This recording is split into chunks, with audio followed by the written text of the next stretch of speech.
अध्याय 6। ओह, मुझे बहुत खेद है।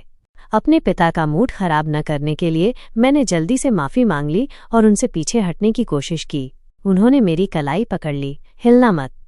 उनके बोलते ही मेरा देखने का क्षेत्र हिंसक रूप से हिल गया। अगली ही बात मुझे पता चली, मुझे ब्राइडल स्टाइल में ले जाया जा रहा था। मैं शर्मिंदगी में घुट गई। ओह, ये उनका है, पिताजी। मैं आमतौर पर कभी नहीं लड़खड़ाता था, लेकिन हम सभी के सामने हमारे शर्मनाक प्रदर्शन के कारण ऐसा कर रहा था।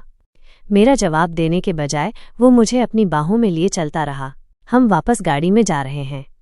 मैंने उनकी तरफ देखा। उनकी बात सुनकर चौंक गया। बर्फीले नीले रंग की आंखें और एक मुड़ा हुआ भाव मुझसे मिला। ऐसा लगता था कि वो इस बात से नाराज थे कि मैं उनके रास्ते में आ गई थी। मैं ठीक हूँ पिताजी।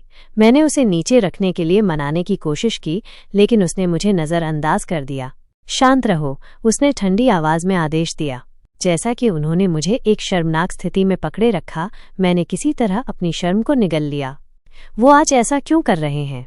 जब हम खरीदारी कर रहे थे तब भी उसने अजीब काम किया था। शायद यह तनाव के कारण था, लेकिन मेरा सिर धड़क रहा था। मैं इतने दर्द में थी कि जब मेरे पिता ने मुझे गाड़ी की सीट पर बैठा दिया और मेरे जूते उतार दिए तो मैं कुछ नहीं कह सकी।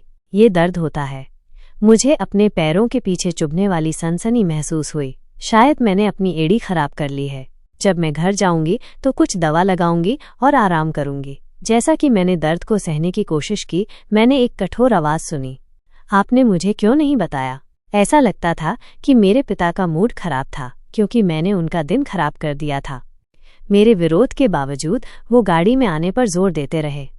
मैंने अपने बढ़ते तनाव के स्तर को प्रकट नहीं करने की कोशिश की, क्योंकि ये वास्तव में कोई बड़ी बात नहीं है। चलो वापस खरीदारी करते हैं, मैंने शांति से जवाब दिया। अगर मैंने ठीक होने का नाटक किया तो मुझे उम्मीद थी कि वो मेरे साथ बेकार के व्यक्ति जैसा व्यवहार नहीं करेंगे। इतना ही काफ़ी होना चाहिए, है ना? लेकिन मेरी उम्मीदों के विपरीत मैंने एक आवाज़ सुनी जो बर्फ की तरह ठंडी थी। हम घर जा रहे हैं क्या? परंतु कुछ बेकार न कहो और हिलने मत दो। उन शब्दों पर मैंने एक छोटा सा आह निकालने से पहले अपना मुंह बंद कर लिया। हालांकि मैंने उसे पूरे दिन सुना था और अच्छा व्यवहार किया था, लेकिन उसका भाव अच्छा नहीं लग रहा था। उसे खुश करना बहुत मुश्किल है। मैंने महसूस किया कि मेरा माथा गर्म हो रहा है और मेरा सिरदर्द बढ़ रहा है। क्या हो रहा है? मैं बीमार महसूस करती हूँ। जैसे ही मुझे यह एहसास हुआ कि मैं कितना अजीब महसूस कर रही हूँ, मैंने अपने पिता को बोलते सुना, जुवेलियन। मैं उसकी ओर मुड़ा। उसने एक सांस ली और फिर अपना मुंह खोला। जल्दी या बाद में मैं करूँगा। एक अच्छा खरीदारी। आपके विचार? ये कितना अजीब है। मेरे पिता की आवाज़ कटती रही और मैं अपने सिरदर्द के कारण उनके शब्दों पर ठीक से ध्यान नहीं लगा पा रही थी। अच्छा, जो भी वो कहेगा मैं उससे सहमत हो जाऊंगी। मैंने सिर हिलाया, भले ही मैं उसे ठीक से सुन नहीं पा रही थी। मैं उनका मूड खराब नहीं करना चाहती थी। मेरा सिर बहुत भारी लगने लगा, इतना अधिक कि मैं अब और सीधे नहीं बैठ सकती थी। उसी समय मैंने उसे फिर से बोलते सुना, क्या कुछ गड़बड़ है? सौभाग्य से मैं इस बार उसे स्पष्ट रूप से सुन सकती थी। कुछ नहीं, आपको मेरी चिंता करने की ज़रूरत नहीं है। जैसे ही मैंने जवाब देने की कोशिश की, उसकी आंखें चौड़ी हो गईं, जैसे उसे किसी बात का झटका लगा हो। जुवेलियन, उसने मेरा नाम पुकारा। यह आखिरी चीज़ थी जिसे मैंने सुना था इससे पहले कि मेरी चेतना काली हो जाए। दूर से एक गाड़ी दिखाई दे रही थी जिस पर एक फूल और तलवार का चिन्ह था, जो फ्लॉयन हाउस का प्रतीक था। एक बटलर आने वाली गाड़ी का स्वागत करने के लिए बाहर आया और अपने आप को मुस्कुराया। मुझे आश्चर्य है कि क्या आज लेडी फ्लॉयन के साथ उनकी डेट अच्छी रही। वह इसके बारे में उत्साहित थे। उन्होंने अपने मालिक के गंभीर भाव को याद किया, क्योंकि उन्होंने नौकरों से पूछा था कि उनकी बेटी को क्या पसंद है। बटलर ने अपने मनोरंजन को दबाने की कोशिश की, लेकिन हंसी उनके होठों से निकल पड़ी। जब गाड़ी हवेली पर पहुंची और दरवाज़ा खुला तो उसने अपने स्वामी को अभिवादन करने के लिए झुक गया। आपका स्वागत है, मास्टर। जब उसने ऊपर देखा तो उसकी मुस्कान तुरंत गायब हो गई और उसकी आंखें चौंक से चौड़ी हो गईं। लेडी फ्लॉयन। जुवेलियन, जो अपने मालिक की बाहों में मृत्यु के समान पीली पड़ गई थी, मोम की गुड़िया की तरह लग रही थी। क्या है? बटलर हकलाया। ये कोशिश कर रहा था कि कहने के लिए सही शब्द खोजे, लेकिन एक उग्र आवाज़ ने उसे काट दिया, जिसने उसे ध्यान आकर्षित किया। डेरेक। घबराहट उसके मालिक की आंखों में दिखाई दी, लेकिन उसका चेहरा बर्फ के टुकड़े जैसा कठोर था। एलन को बुलाओ, अभी। अतीत में जुएलियन कुछ बीमार पड़ी थी, लेकिन यह इतना गंभीर नहीं था कि उसके पिता को उपस्थित होना पड़े। वो इस बारे में दुखी हुआ करती थी, लेकिन अब मुझे कुछ नहीं लगा। जागो, उठो। गुस्से से मैंने ये देखने के लिए अपनी आंखें खोलने की कोशिश की कि मेरे कानों में कौन बड़बड़ा रहा है। मैं मुश्किल से एक धुंधले और विकृत चेहरे वाले आदमी को पहचान पा रही थी। यह मदद नहीं करता था कि मेरा शरीर ऐसा लग रहा था जैसे बादलों में तैर रहा हो, जिससे मुझे कोई वास्तविकता का बोध नहीं हो रहा था। जुवेले, ये अजीब था। उसे मुझे ऐसे बुलाने या मुझ पर ऐसे चेहरे से देखने का कोई कारण नहीं था जो आंसू के कगार पर लग रहा था। नहीं, ये नहीं हो सकता। यदि तुम चले गए तो मैं। कहा जाता है कि सपने देखने वाले की बेइंतहा चाहत के अचेतन भाव होते हैं। कृपया जागो। कितना भयानक सपना। जैसा कि मैंने सोचा, मैं फिर अंधेरे में डूब गया। जब मुझे होश आया तो मैं अपने बिस्तर पर लेटी हुई थी। क्या आप ठीक महसूस कर रही हैं, लेडी फ्लॉयन? पहला व्यक्ति जो मैंने देखा वो एलन था, जो फ्लॉयन हाउस का पारिवारिक डॉक्टर था। तभी मुझे एहसास हुआ कि मैं सो नहीं गई थी, बल्कि बेहोश हो गई थी। यह कितना समय हो गया, एलन? 3 दिन, मेरी लेडी। मैंने अपने परिवेश को देखा। नौकरानियां मुझ पर चिंतित भाव से देखती थीं। क्या आप ठीक महसूस कर रही हैं, लेडी फ्लॉयन? एलन ने दोहराया। मेरे कमरे में मैरिलीन, जूलिया और सेला, मेरे पिता कहीं नहीं दिखे। खैर, मैं ये भी नहीं उम्मीद करती थी कि वो पहली जगह में यहाँ होंगे। वो मेरी डेब्यूटेंट बॉल में भी नहीं आए थे। उसी क्षण दरवाज़ा खुला। एलन खुश हुआ और उस व्यक्ति को अंदर आने के लिए आमंत्रित किया। आपको क्या चाहिए? मैंने ये जांचने के लिए घुमाया कि क्या ये डेरिक हमारा बटलर था। मैंने आश्चर्य से अपनी आंखें चौड़ी कर लीं। ये मेरे पिता थे जो दरवाजे से आए थे।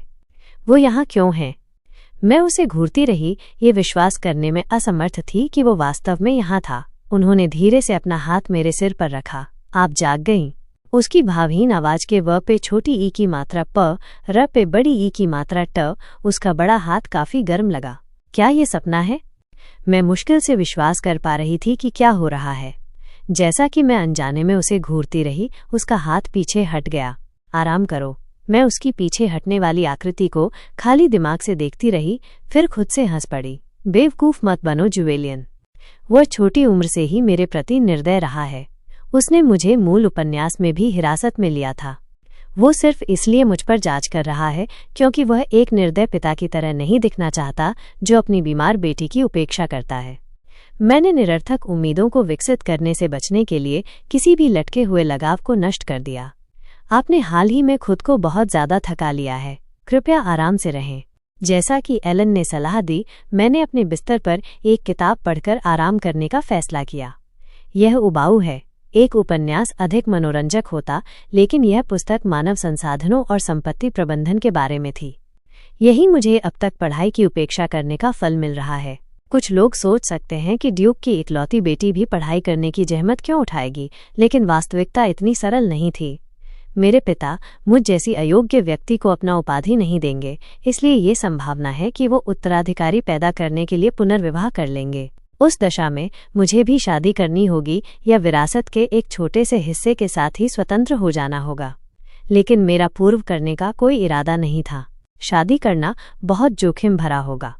इस तरह के रूढ़िवादी माहौल में विवाहित महिलाओं की गतिविधियां उनके परिवार के लिए अपनी जिम्मेदारियों को पूरा करने तक सीमित थीं। उनसे मेजबान के रूप में गरिमा बनाए रखते हुए अपने परिवार की प्रतिष्ठा का ध्यान रखने की उम्मीद की जाती थी।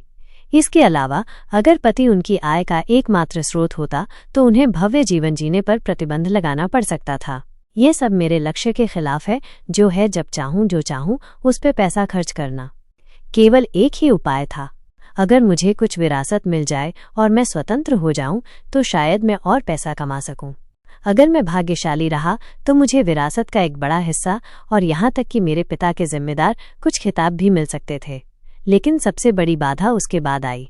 अपने नए जीवन में मैंने एक कुलीन महिला से अपेक्षित शिष्टाचार और बुनियादी साक्षरता कौशल सीखा। इन कमजोर कौशलों के साथ इस दुनिया में अकेले जीवित रहना मुश्किल होगा। मैं अपनी खुद की आय का स्रोत बनाने की कोशिश कर सकता था, लेकिन मैं इससे बेहतर जानता था। व्यवसाय शुरू करना हर किसी के लिए नहीं है।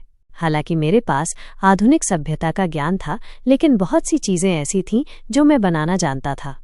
मेरे पास उत्कृष्ट बोलने या व्यावसायिक कौशल नहीं था, नहीं मेरे पास बहुत सारे कनेक्शन थे। एक उच्च संभावना थी कि मैं असफल हो जाऊंगा और कर्ज में डूब जाऊंगा। अभी मेरे दिमाग में आने वाला एकमात्र उपाय है पैसे को अधिकतम करना। मैंने अपने पिता से विरासत में मिला है। समस्या ये है कि मुझे नहीं पता कि कैसे। इस अप्रिय निष्कर्ष पर पहुंचने पर मैंने आह भरी। तभी मुझे दरवाजे पर दस्तक सुनाई दी। कहानी समाप्त।